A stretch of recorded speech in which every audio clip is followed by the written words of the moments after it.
हे hi hello नमस्कार. आज दिवस होता दुसरा इन उदयपूर. आज जायचं होतं आम्हाला शिनाजी टेम्पलला आणि तिथून हल्दीघाटी. फटाफट ब्रेकफास्ट करून घेतला आणि तयारी करून निघालो. ट्रॅव्हल करता करता आम्ही पोचलो शिनाजी टेम्पलला. थोडंसं वॉकेबल डिस्टन्स घेतलं आणि शिनाजी टेम्पलच्या गेटच्या इथे निघालो. तर इथे जाणार असाल तर दोन गोष्टी लक्षात ठेवा. मंदिरात मोबाईल्स बिलकुल अलाउड नाही आहेत आणि इथे फक्त कॅशने ट्रान्झॅक्शन्स होतात. मोबाईल आम्ही कॅरी केलेले होते आणि वॉलेट कारमध्ये चुकून विसरला होता विहांग. सो आमच्याकडे खूप मोठी शक्त मशीदच होती. पण देवाच्या कृपेने एक माणूस आणि तिकडचे गाईड्स असतात तो चांगला भेटला आणि त्याने आम्हाला VIP तिकीट्सही काढून दिल्या. दुसरी गोष्ट, त्याने मोबाईल त्यांच्या ओळखीच्या दुकानात ठेवल्या होत्या.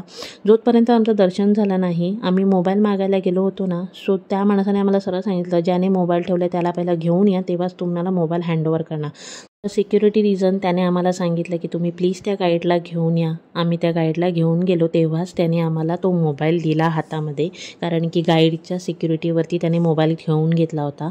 देवाच्या कृपेने दर्शनही खूप सुंदर झालं आणि नंतर आम्ही निघालो ते म्हणजे हल्दीघाटीला. बोलल्याप्रमाणे हल्दीघाटीतली जी दऱ्या आहेत त्या हळदीप्रमाणे एकदम पिवळसर आहेत, म्हणून ह्या घाटीचं नाव हल्दीघाटी पडलं. तेथे जाऊन तिकीट्स काढल्या आणि निघालो ते म्हणजे तिकडचं म्युझियम एक्सप्लोर करायला. म्युझियम एक्सप्लोर करता करता अनेक गोष्टी तिथे पाहिल्या. हल्दीघाटीचा पूर्ण इतिहास एक्सप्लोर केला. तसे तिथे ना अनेक पार्टिशन्स होते, त्याचे डिटेल्स तुम्हाला पुढे मी सांगेनच.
मध्ये सगळं महाराणा प्रताप यांचं हस्त्रे आणि वस्त्र सगळं बघून त्याच्यानंतर पुढे आम्ही गेलो होतो तेथेच बनलेल्या एका मिनी अशा थिएटरमध्ये, जिथे महाराणा प्रताप यांचा पूर्ण लहानपणापासून ते हल्दीघाटीपर्यंतचा पूर्ण प्रवास चित्रपटारूपी एक्सप्लेन केला गेला होता.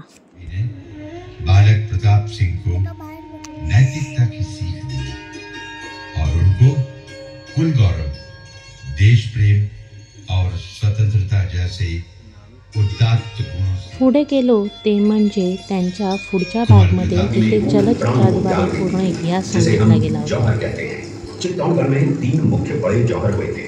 प्रथम जौहर 1303 ईस्वी में रानी पद्मिनी ने 16,000 स्त्रियों वीरांगनाओं के साथ जौहर किया था, सिर्फ अल्लाउद्दीन खिलजी के कारण। दूसरा जौहर 1535 ईस्वी में गुजरात के शासक बहादुर शाह के आक्रमण के कारण रानी कर्मावती ने वीरांगनाओं के साथ किया।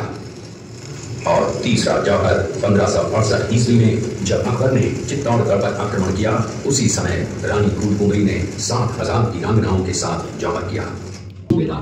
जब वो शेरपुर पहुंचा तब इसका पता कुंवर अमर सिंह को चला, जो महाराणा प्रताप के पुत्र थे। अमर सिंह ने शेरपुर छावनी पर अचानक आक्रमण कर लिया। महाराणा प्रताप अपनी प्रतिज्ञा का पालन करने के लिए वनवासी जीवन व्यतीत करने लगे। उनके पास किले का निर्माण महाराणा कुंवर किसी धातु के हल्दीघाटी क्षेत्र में साल में एक बार देसी गुलाब की खेती होती है। साल में एक ही बार फूल आते हैं चैत्र महीने में। पिंक कलर का गुलाब का फूल आता है। उन्हीं गुलाब के फूलों से यहाँ पर गुलाब जल, गुलकंद, शरबत तैयार होता है। गुलाब जल आंखों में डालने, मिठाई, मेकअप, पूजा में गुलाब जल काम में लेते हैं। गुलकंद बनाया जाता है, गुलाब का शरबत तैयार है। इसके अलावा आंवला अचार, आंवला चटनी, शहद, एलोवेरा जूस, यही का बनाया हुआ नेचुरल प्रोडक्ट है। सैंपल टेस्ट फ्री है, सैंपल बताएंगे। सगळं व्यवस्थित एक्सप्लोर करून नंतर आम्ही बाहेर आलो. सांगितल्याप्रमाणे नंतर आम्ही तिकडच्या शॉप्समधनं गुलाबांपासून बनवलेले ओरिजिनल अत्तर्स तसेच अनेक वेगवेगळे प्रकार पाहिले. येथे हल्दीघाटीचा पूर्ण इतिहास एक्सप्लोर केला. नंतर आम्ही तिकडे पाहिलं ते म्हणजे छोटे मोठे भरपूर असे स्टॉल जिथे पारंपरिकरित्या कशाप्रकारे गुलाबाची शेती केली जाते आणि त्यांचे बनवलेले प्रोडक्ट्स.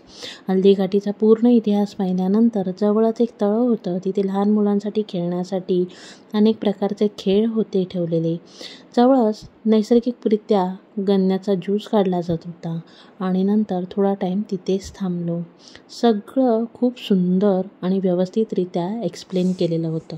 उदयपूरमध्ये असाल तर नक्की हल्दीघाटी हा प्लेस एक्सप्लोअर करा. आणि खरंच म्हटल्याप्रमाणे येथे स्टार्टिंगला जे दगड्स आहे ते हळदीप्रमाणे चमकतात आणि ह्याच्यावरूनच याचं नाव हल्दीघाटी पडलं. खूप रिजनेबल आणि खूप स्वस्त दर आहे तिकडचे, त्यामुळे काही ते महाग असं नाही आहे.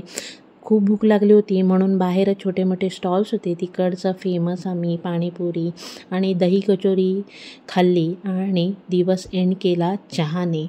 हॉटेलला येऊन मस्तपैकी फ्रेशनअप झालो आणि समोर हॉटेलचा हा व्ह्यू दिसला. नंतर दुसऱ्या दिवशी सकाळी आम्ही ब्रेकफास्ट केला आणि आम्ही निघणार होतो आमच्या पुढच्या डेस्टिनेशनला.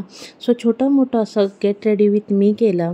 मस्तपैकी असा सिम्पल आणि सोबर मेकअप केला होता, कारण की उदयपूरला थोडंसं वातावरण गरम होतं, सो ह्युमिडिटी होती. सो फटाफट नॅचरल बेबी क्रीम, ब्लश आणि लिपस्टिक सोबत मेकअप एंड केला आणि निघालो आम्ही आमच्या पुढच्या डेस्टिनेशनला. आम्ही बाय कारने प्रवास करत होतो. सो प्रवास करता करता आम्हाला खूप भूक लागली होती. सो दुपारचं जेवण आम्ही एका छोट्या मोठ्या रेस्टॉरंटवरतीच करायचं ठरवलं. येथे छोटासा धाबा होता, तिथे मस्त जेवण करून घेतलं आणि बाय कारनेच प्रवास करत पुढे निघालो आमच्या पुढच्या डेस्टिनेशनला. पुढे कुठे जाणार आहे ते पाहण्यासाठी माझ्या चॅनलला सबस्क्राईब करायला विसरू नका. सो फॉलो करा, सबस्क्राईब करा, लाईक करा, कमेंट करा. Tata bye bye. भेटूया पुन्हा एका ब्लॉगला.